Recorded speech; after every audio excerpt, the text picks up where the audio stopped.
What's going on, folks? BouseFeenux here, and in the past couple days, a few slightly exciting things have happened in the gaming world, and today I wanted to talk about a few of them. First up, the long-teased, long-awaited Sombra is now available to play in Overwatch, and we'll cover her in a second. Additionally, a ton of new changes have been added to the game. With everything that went live in this most recent Overwatch update, it's like they pretty much took the game, ripped out its guts, and then stuffed a bunch of cool stuff back in. For starters, there are now 3 main modes in Overwatch. Those are competitive mode, quick play, and the new arcade mode, which is comprised of a few different game types. Quick play now functions like competitive in the sense that there's no hero duping, but you don't get penalized for leaving the game, and there's no ranking system.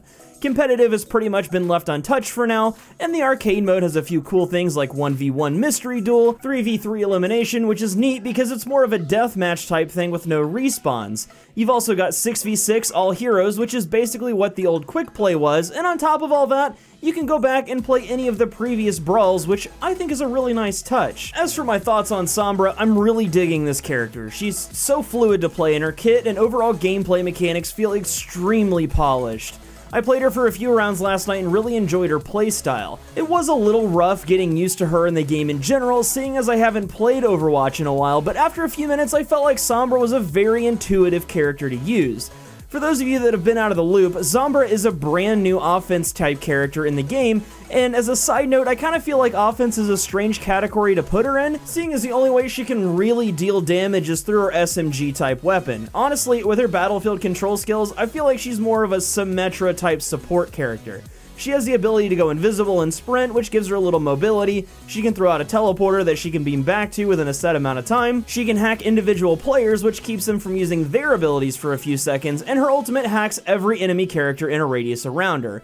So in summary, she's there to poke, prod, and disrupt the enemy, and I feel like she's pretty damn good at it. I really enjoyed this character, and I'm excited to see how she's going to shake up the meta team compositions, and now you can as well, because Overwatch is having a free-to-play weekend starting November 18th, so you can jump in and check out the game for yourself for a few days. Moving on though, I also wanted to take a look at Warframe's newest update, The War Within, which unlocked a new cinematic quest, a few new weapons, a new tile set, some new game mechanics, and progressed the overall story of the game. I had the pleasure of streaming this entire quest when it launched a few days ago, and if you're interested in checking that out, you can click the card in the top right hand corner of the screen. Anyway, this quest was in development for a little over 11 months if my math is correct, and is basically the follow-up to the second Dream quest released earlier this year. The War Within is the third entry in Warframe's second Dream questline, and after playing it, I'm not sure it was everything that devs hyped it up to be. I mean, it wasn't necessarily bad by any means, but I don't really feel like it was something that should have taken 11 months to complete. I mean, looking at games like Dark Souls and The Witcher 3 and even Overwatch, we've seen more in-depth and robust content from those games in a shorter amount of time. That aside though, it seems like the community feels a little divided over this as well. Some people think it was worth the wait and some really didn't. From the standpoint of someone returning to Warframe after a long hiatus, I don't really feel like The War Within did much to draw me back in as a player. It was more just something to come back to, experience, and then reshelve the game.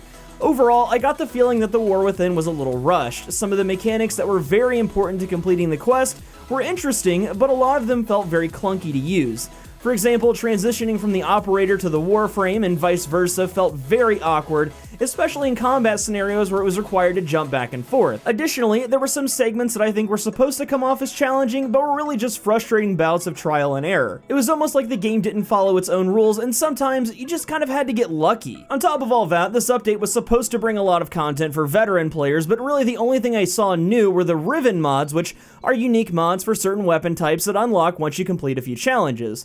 Once they unlock, they'll transform into a mod for a specific weapon and have a set amount of stats that you can then farm something called Kuva to reroll. Now, there are two main problems with this system. Firstly, all this really does is implement another grind wall to make powerful weapons even more powerful when there really isn't a point to it. There still isn't any real meaningful content above level 40, and if you've got 8 mods on a weapon, there isn't much you won't be able to handle at that level. Secondly, these mods take us further away from a revamped damage system without mandatory mods. I mean, with the stats some of these things have, who wouldn't use them?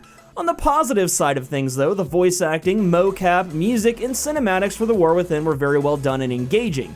I I think it's safe to say I had a pretty good time unlocking more of the story of Warframe, and I'm interested to hear what your thoughts are down below in the comments. But that's about all I've got for today, ladies and gentlemen. Let me know what your thoughts are on what we've talked about today in the comments below. What do you think of Sombra? Was the War Within worth waiting for? And while you're doing that, don't forget to like this video to support more like it, and consider subscribing for more gaming content.